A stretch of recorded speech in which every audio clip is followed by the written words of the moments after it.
Hello everyone, my name is Shubham and today I am going to discuss about confidential disclosure agreement, that is CDA, and clinical trial agreement, that is CTA.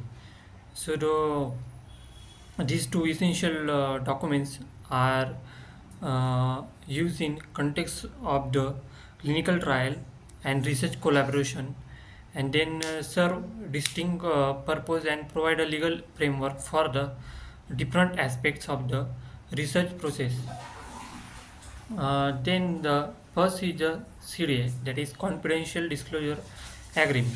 Uh, the purpose of this document is a CDA, also known as a non-disclosure of agreement, and this is serves to establish confidentiality and outlines and the terms under which parties will share the confidential information. Then use CDA are used when two or more parties need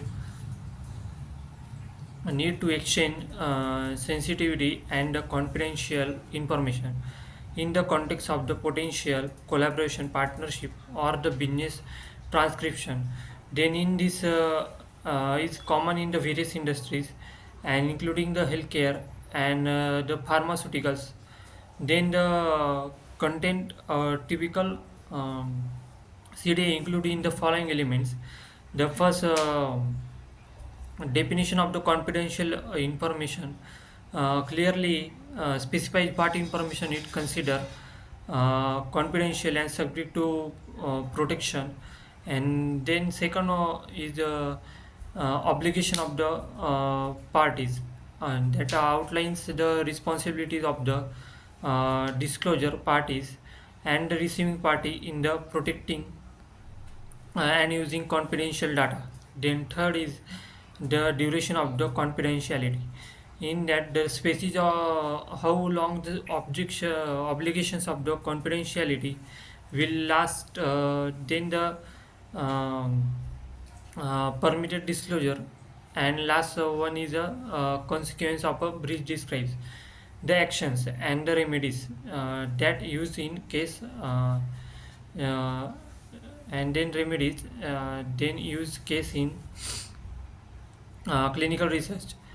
CDA might be using when a pharmaceutical company wishes to share the appropriate information about the potential drug candidate with a researcher institute or the conduct research organizations which exploring the possibilities of collaborating on the clinical trials.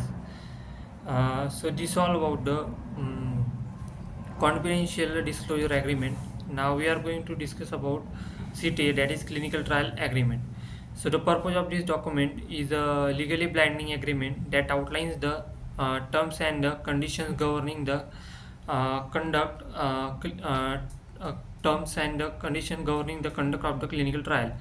And then use clinical trial agreement are the crucial in the field of clinical research and are used to define the rights and responsibilities of various parties and involving a clinical trial, including the sponsor, investigator, and participate institution.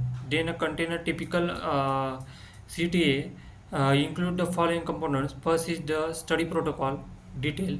In that, details of objective design and the procedures of the clinical trial. Then second is a financial term, that is in that the covers the topics such as funding, payment schedule, and the budget allocations of the trial. And third one is roles and responsibilities, that defines responsibilities and obligations of the sponsor and investigator and the institute conducting trial. And fourth one is a regulatory compliance.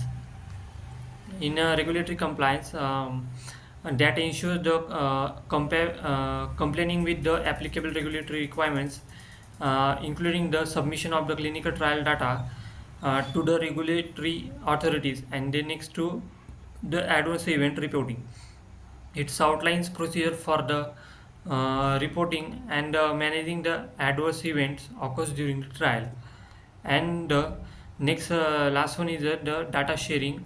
Um, addresses data sharing the confidential related to the clinical trial, and data then used in case in clinical research. CT is used when a pharmaceutical company or the sponsor collaborates with the investigator and institutions to conduct the clinical trials, and it defines how the trial will be conducted and who is responsible for various aspects and how financial matters data and results will be handled. So this all about the clinical trial agreement. Thank you.